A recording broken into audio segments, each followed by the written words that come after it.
Hey there, and welcome back to your Urban Warriors YouTube channel. Today we are talking about gut health. Now, before we get started, we just want to say that we are not gut specialists, we're not experts, but we are truly fascinated by this subject. So we've done a lot of reading, a lot of research, and had our own experience. So we just want to share with you what we've learnt, and hopefully that can help you along the way. And if you do like what you hear, guys, please make sure you give us some likes. You can share it with your friends. And if there is a topic that you would like us to cover, please comment below and don't forget to subscribe. Yeah, so let's start with your gut microbiome. What is it? What's it made up of? Well, it's made up of bacteria, it's fungi, yeast, viruses, and even parasites. And it's its own little ecosystem, a community that communicates with each other. And the bacteria sends messages to the rest of our body to either keep us in health or in sickness. And we have the power to choose by the foods that we eat. And I'm sure you've all heard before that our gut is our second brain. Yeah, absolutely. Now, babes, you've been on your own rocky journey. Yep, Can you absolutely. share a little bit with the rest of us? So I think it sort of all started back when I did my very first bodybuilding competition. And back then we were all eating, and there was heaps of us competing together, and we're all eating exactly the same thing every single day. Now, whilst we got results and we felt awesome and it was an amazing time in our lives, what that resulted in was changing the gut microbiome. So it ended up with some things like, for example, gluten sensitivity, along with onion and garlic sensitivities and things like that.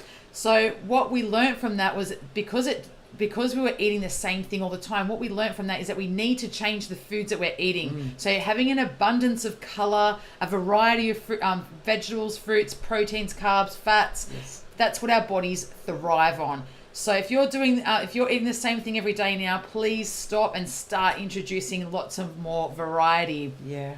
Also, learning to understand your body and what your body requires, because we're all so very different. Now, if you're eating foods and you're getting bloated, gassy, you get diarrhea regularly, you get constipated regularly, headaches, it affects your energy and things like that, then we need to address what's going on there, because there would definitely be some gut issues happening there. It's not normal to feel like that and for those things to be happening. Yeah.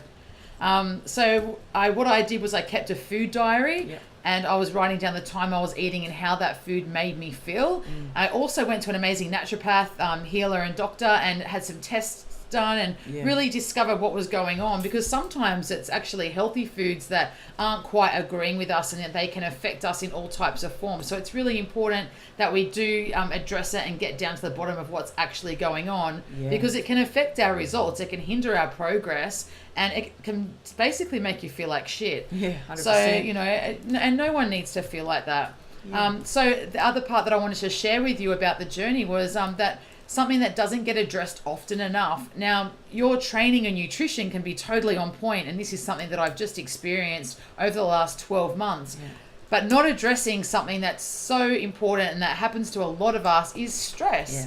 Like, we all go through stress in every day of our lives, but I feel like these days there's just so much more around. Absolutely. And something that it took me, it was quite hard to swallow, hard to admit, and it's been fucking tough to deal with, is stress and the effect that it's had on me over the last 12 months. And getting through it now, it's like I'm not giving up, I'm on a journey with it, I'm starting to heal, I'm really putting the things into place. Absolutely. But if that sounds like you, then you need to get to the bottom of it. And the best tips I can give is getting rid of technology a few hours before bed, having periods of time where you're not on technology, breathing and meditation. That's been a hard one, but I'm doing it. And that has been, that has been known to be really, really helpful. So if that sounds like you, they're the tips I can give, and also to, get some tests done as well. But it's so important to know your own body. Absolutely, babes. Great advice. So if you love what you're hearing, please subscribe to our channel and share with your friends. Now, stay tuned, because our next video is all about exercise.